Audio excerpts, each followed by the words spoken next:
Salt Lake Community College and Summerberry Life Balance Education are pleased to present the Mockingjay Players in Part 3 of John W. Campbell's Who Goes There?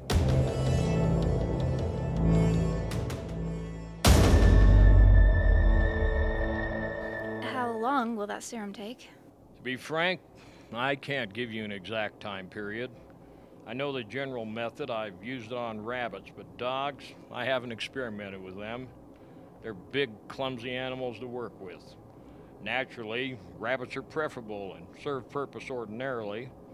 In civilized places, you can buy a stock of human immune rabbits from suppliers. Not many investigators have or are willing to take the time to prepare their own. What do they want with them back there? Criminology is one large field. A says he didn't murder B, but the blood on his shirt came from killing the chicken.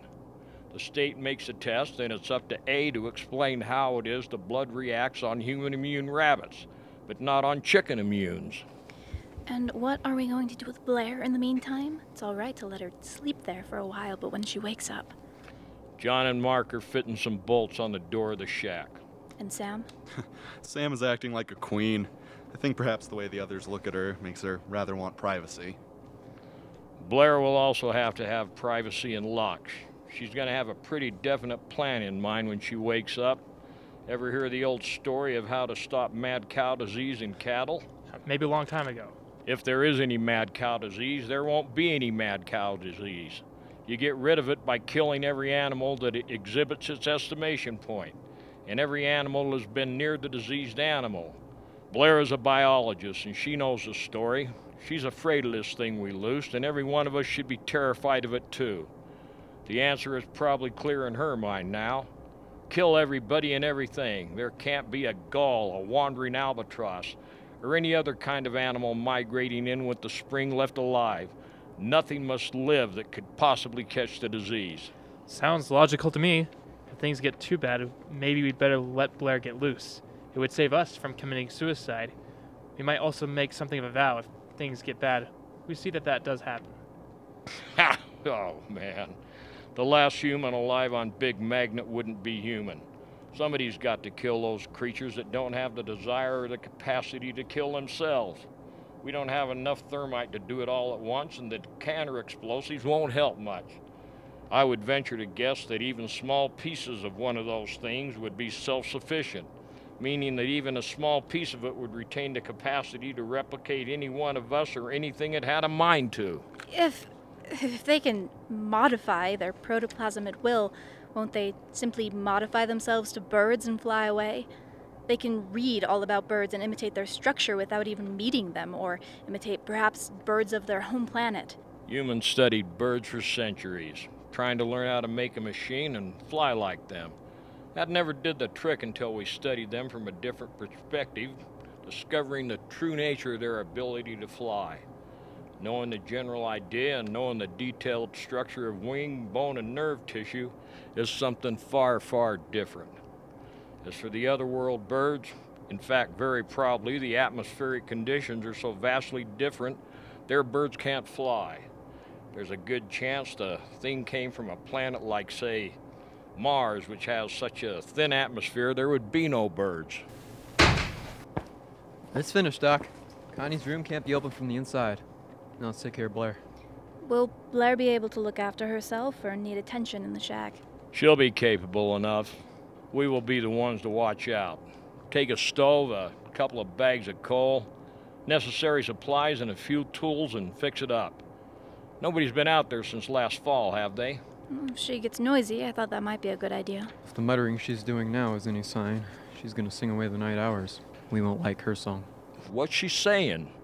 I didn't care to listen much. You can, if you want to. But I gathered that blasted idiot had all the dreams Alice had, and a few more. She slept beside the thing when we stopped on the trail coming in, remember? She dreamt the thing was alive, and dreamt more details. And damn her soul, she knew it wasn't all dream, or had reason to. She knew it had telepathic powers that were stirring vaguely, that it could not only read minds, but project thoughts. They weren't dreams, you see. They were stray thoughts that thing was broadcasting, the way Sam's broadcasting now. Sort of telepathic muttering in its sleep. That's why she knew so much about its powers. I guess you and I, Doc, weren't so susceptible, if you want to believe in telepathy. I have to. Dr. Ryan of Duke University has shown that it exists. Shown that some are much more sensitive than others. Well, if you want to learn a lot of details, go listen in on Sarah's broadcast. Ed's rattling pans like coal going down a chute. When he can't rattle a pan, he shakes ashes. By the way, Commander, what are we going to do this spring now that the planes are out of commission? Well, I'm afraid our expedition is going to be a loss. We can't divide our strength now. It won't be a loss if we continue to live and come out of this alive. The find we've made, if we can get it under control, it's important enough. I was just thinking of the radio broadcasts, telling half the world about the wonderful results of our exploration flights, trying to fool men like Milli Vanilli back home that we were doing something. They'll know something is wrong. Men like that have judgment enough to know that we wouldn't do tricks without some kind of reason. They'll wait for our return to judge us. I think it comes to this. Men who know enough to recognize our deception will wait for our return. Men who don't have discretion and faith enough to wait will not have the experience to detect any fraud. We know enough of the conditions here to put through a good bluff. Well, just so they don't send rescue expeditions. When, or if, we're ready to come out, we'll have to send word to Captain Forsyth. I was wondering if a nice running account of an eruption or an earthquake would help. Maybe throw a stick of dynamite under the microphone or something. Nothing, of course, will entirely keep people out. One of those swell, melodramatic last man alive scenes might make him go easy enough, though. Is everybody in camp trying to figure that out, too? What do you think? We're confident we can win out, but not too easy a battle, I guess. Confident, did you say, Doc?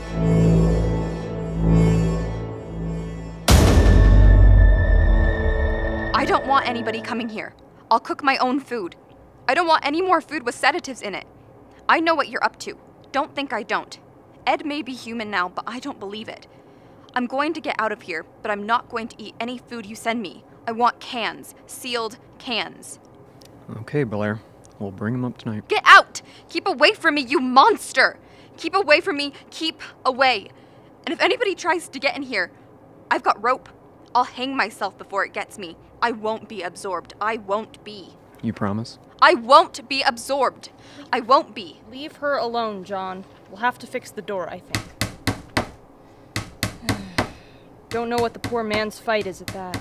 If he gets loose, it is his avowed intention to kill each and all of us as quickly as possible, which is something we don't agree with. But we've something on our side of that door that is worse than a homicidal maniac. If one or the other has to get loose, I think I'll come up and undo those lashings here. You just let me know. I'll show you how to get him off fast. Let's go back.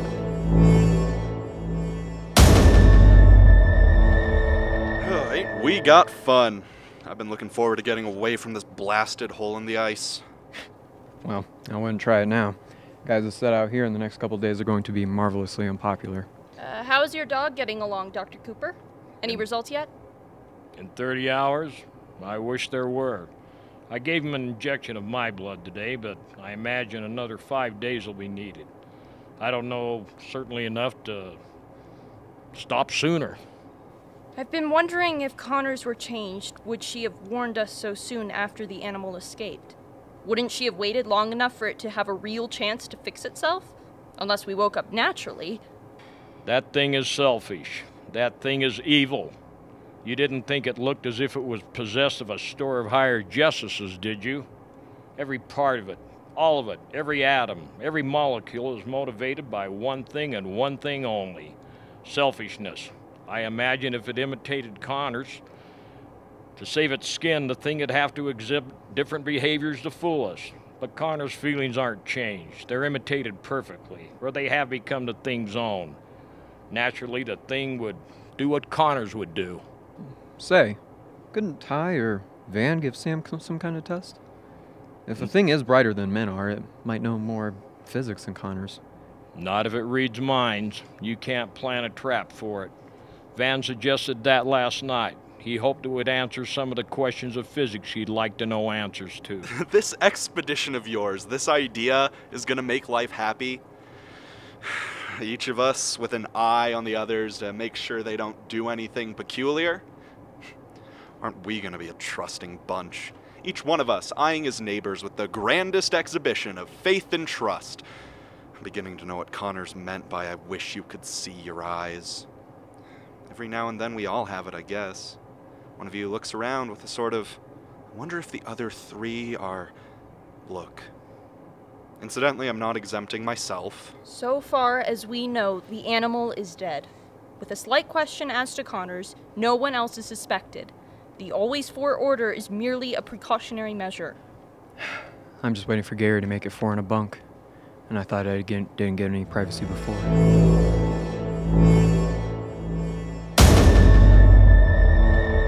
Time for the test, Connie. If it's positive, the serum will react.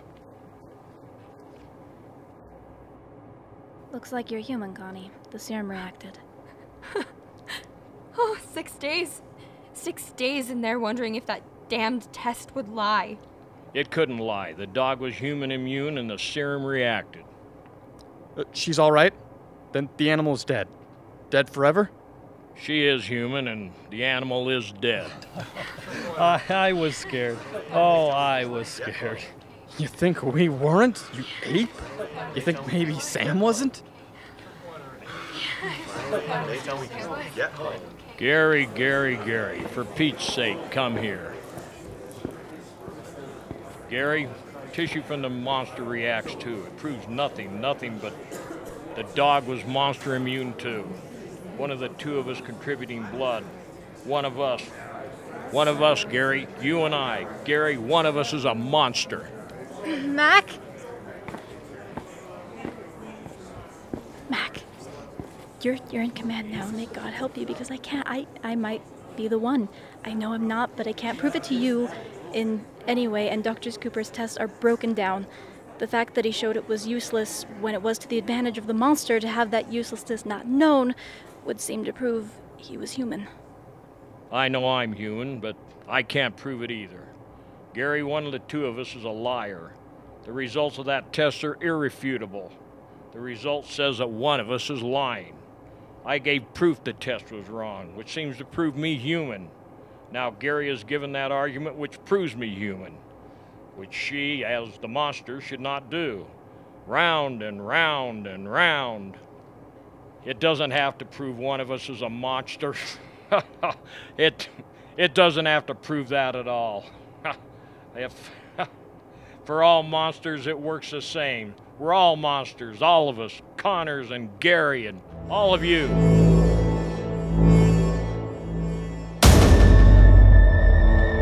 Mac, you were on your way to an MD when you took up meteorology, right? Could you cook up some kind of test? What Cooper said is possible. I know I'm human, but of course can't prove it. I'll repeat the test for my own information. Any of you others who wish to may do the same. It reacts to human blood too, so they aren't both monsters. I didn't think they were. That wouldn't suit the monster either. We could destroy them if we knew. Why hasn't the monster destroyed us, do you suppose? It seems to be loose. Elementary, my dear Watson. The monster wants to have life forms available. It cannot animate a dead body, apparently. It is just waiting until the best opportunities come. We, who remain human, it is holding in reserve. Hey, Mac. Would I know if I was a monster? Would I know if the monster had already got me? Oh man, I may be a monster already. You'd know. But we wouldn't. There's one thing this damn stuff is good for at that. Clark, will you and Van help me? The rest of you had better stick together here. Keep an eye on each other. See that you don't get into mischief, shall we say. You need more serum? Tests. There's 4 cows in a bowl and nearly 70 dogs down there. This stuff reacts only to human blood and monsters.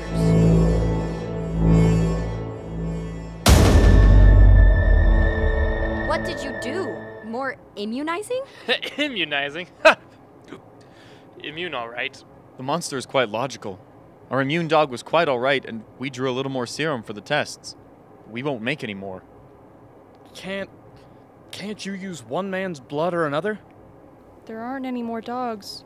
Or cattle, I might add. No more dogs. They were very nasty when they started changing, but slow. That electrocution iron you made up bar is very fast. There is only one dog left, our immune. The monster left that for us so we could play with our little tests. The rest... The cattle. Also, reacted very nicely. They look funny as hell when they start melting. The beast hasn't any quick escape when it's tied in dog chains or halters.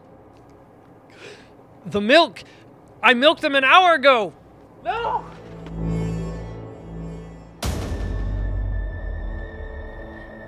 Thank you for listening to part 3 of John W. Campbell's Who Goes There? Something to think about. Stephen Hawking said, "We only have to look at ourselves to see how intelligent life might develop into something we wouldn't want to meet." Be sure to listen to the Mockingjay players in part 4 of Who Goes There next time.